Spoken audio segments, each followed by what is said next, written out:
क्या कहेंगे आज जो सुप्रीम कोर्ट में सुनवाई हुई है, कैसी रही? आशाजनक रही, निराशाजनक रही, क्या कहना चाहिए?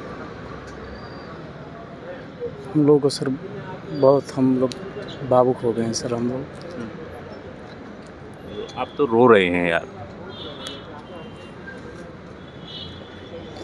सर हमें बहुत उम्मीद थी, अपेक्षा थी। सर हम लोग घर से आए थे, हमारे पिताजी एक किसान घराने से आते हैं। हम वहाँ पे मेरे पिताजी मतलब कि 2015 मेरी माता की बाइक एक्सीडेंट में हमारी माता की देहांत हो गई। उस दरमियान में हम उस टाइम बच्चे थे। हमारे पिताजी कैसे लालन पालन किए खेती करके, आज हम लोग ये पटना आए अधिकारी के सपना लेकर के। हम बस लेकिन वहाँ तो पटना हाई कोर्ट से तो हार गए सर, लेकिन अब हम लोग आए दिल्ली। अब हमारी एक माता तो मेरी मर चुकी है, दूसरी माता को हम न्याय को माने थे, हम अपनी माता को सुप्रीम कोर्ट को न्याय में। अब क्या बता, आज तक कभी 10 साल के दरमियान में कभी मेरे आंख से आंसू नहीं आया था सर। आज मेरे आंख में आंसू आ रहा है, क्या बताए सर, बहुत मजबूर हो चुका हूँ। अब हम एक ही बोलेंगे, लश्कर भी तुम्हारी थी, सरदार भी तुम्हारी थी, तुम झूठ को सच लिख दो, ये अखबार भी तुम्हारी थी। बाकी बात विशेष हमारे बड़े भैया रवि जी, इस पे बात कीजिए। हम अब कुछ नहीं बोल पाएंगे, बहुत मजबूर है सर। बहुत सब कभी नहीं रोए थे। साढ़े 10 बरस के दरमियान मेरे पिताजी कैसे कैसे पढ़ा रहे वो हम जानते हैं सर। अरे मेहनत करेंगे हम लोग। अब एक ही सपना है कि सर इस सबको जो है ना झुका के रखेंगे। अब जो होगा देखा जाए, लड़ेंगे, फिर भी लड़ेंगे इन लोग के लिए अब। लेकिन आगे की जो वैकेंसी है ना उसमें आप करप्ट नहीं होने देंगे, बनेंगे दोस्त, बन जाएंगे सर, टेंशन मत लो।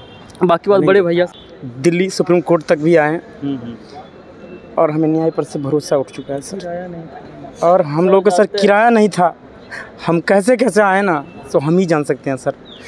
हमारा ये तो गला बच चुका है अंदर से। यूपीएससी में आता है, आज बिहार बीपीएससी को कलंकित करने का काम ये नेताओं और उनके अफसरों ने किया है। मैं अभी मैं न्यायपालिका को प्रणाम करता हूँ, उन्हें सैल्यूट करता हूँ कि सर आप हमें न्याय दे या ना दे वो अलग बात है, लेकिन आज हमारी न्याय की माँ मर चुकी है। हम रोते हैं, बिलखते हैं, तड़पते हैं, तरसते हैं। इसका जिम्मेदार ये नेता लोग हैं।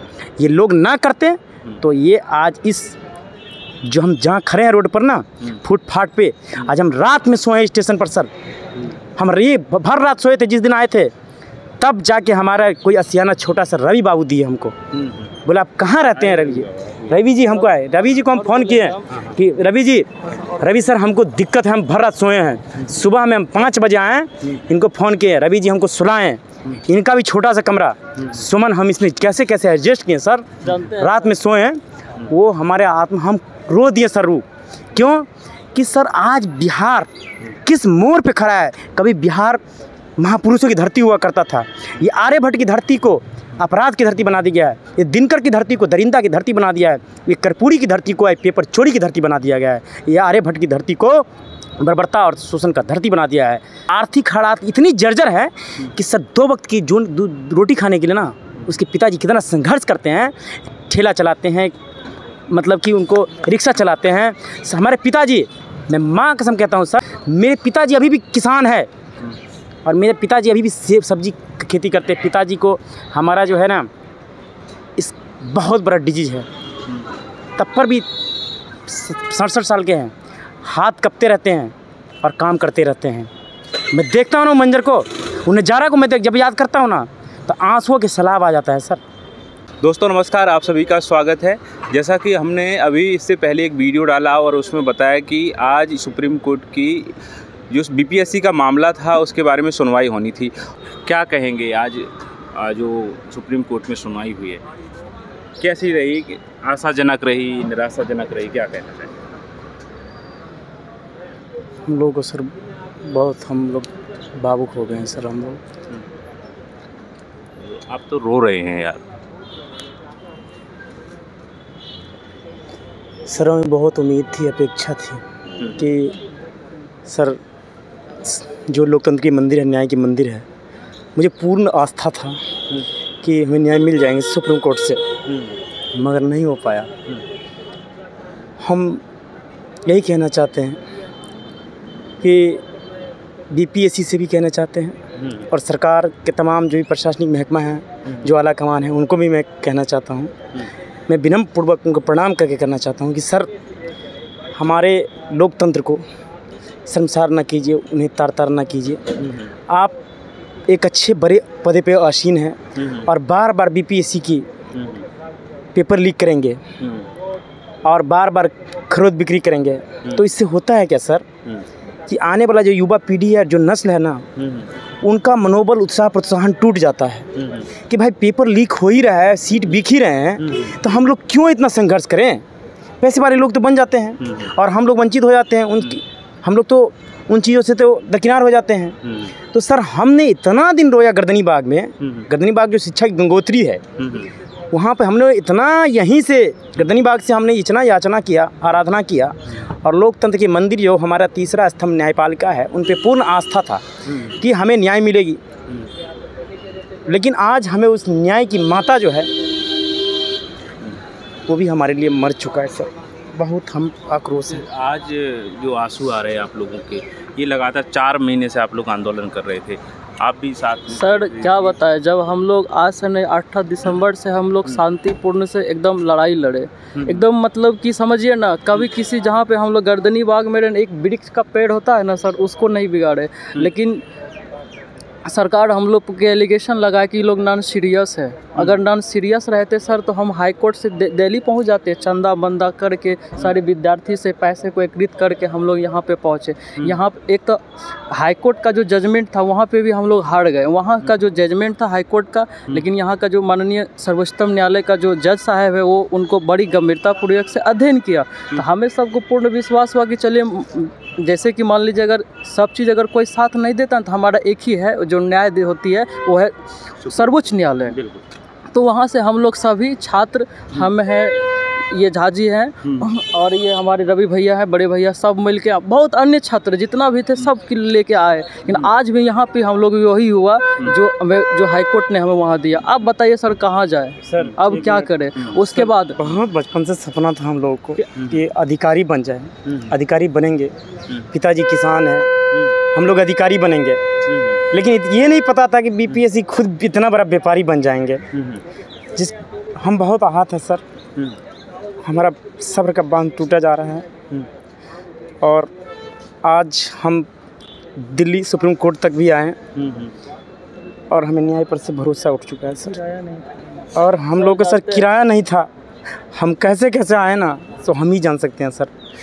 हमारा ये तो गला बच चुका है अंदर से, मतलब कि गला गोरा बकोर जो गांव में कहा जाता है, गला बकोर, वो हमको लग चुका है। हम यहाँ से आवाज़ नहीं निकल रहा है सर। आज हम टूटे नहीं है सर, हम टूटे नहीं, दर्द है। और बीपीएससी को तो शर्मसार हो गया, इसका इज्जत मान मर्यादा स्वाभिमान जितना जो बचा था वो तार तार हो गया है।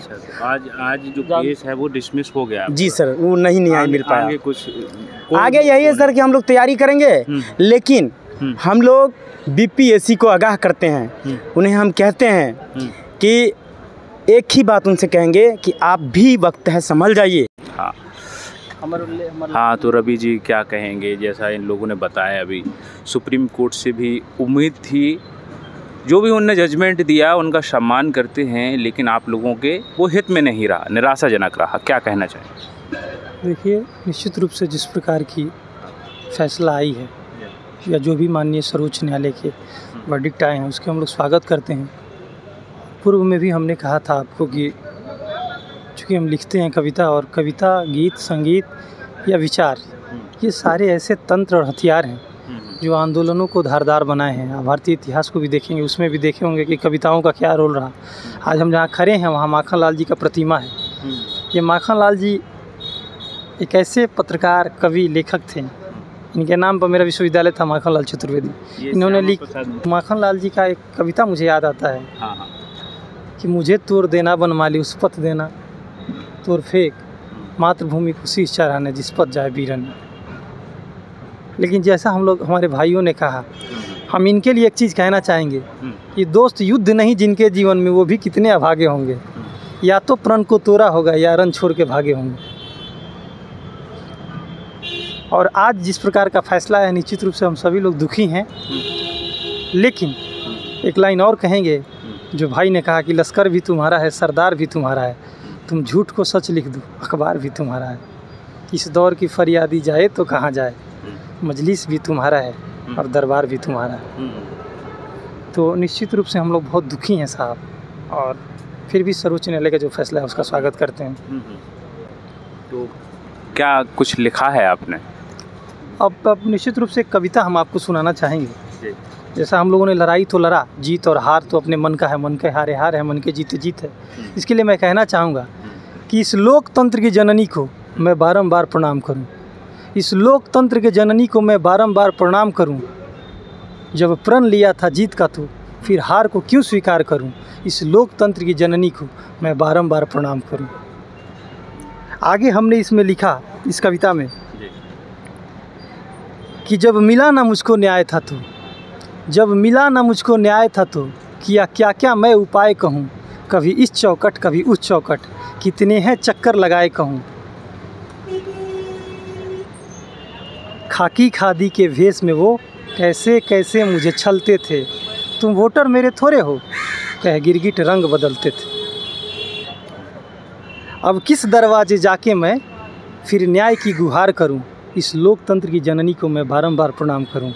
सौगंध लिया है जीत का तो फिर हार को क्यों स्वीकार करूं। इस लोकतंत्र की जननी को मैं बारंबार प्रणाम करूं। आगे मैं लड़कों के लिए बताना चाहता हूं, इन लड़कों को जो ये कह रहे हैं कि हम आए थे तो आने के लिए किराए नहीं थे, प्लेटफॉर्म पे सोए, उनके लिए कहते हैं कि फिर चंदा वंदा जोड़ के न्यायालय के द्वार वो आए थे। कुछ वेदना संवेदना जज साहब को सुनाए थे, पर जब राहत ना मिल पाया वो दिल्ली की ओर रुख किए। अपने सपनों को कागज़ में लिख सुप्रीम कोर्ट विमुख किए। पर न्याय कहाँ थी वहाँ खरी, पर न्याय कहाँ थी वहाँ खरी। छात्रों की संघर्ष थी मरी परी। अब ऐतिहासिक निर्णय ने उन्हें देखो कैसे झकझोर दिया। जो IAS बनने निकले थे उनके सपनों को तोड़ दिया, उनके सपनों को तोड़ दिया, उनके सपनों को तोड़। पुनः आपसे मैं वही कहूँगा कि जिस प्रकार की फैसला माननीय सर्वोच्च न्यायालय की आई, हृदय से हम लोग बहुत दुखी हैं। फिर भी माननीय सर्वोच्च न्यायालय के फैसला को स्वागत करते हैं, सम्मान करते हैं।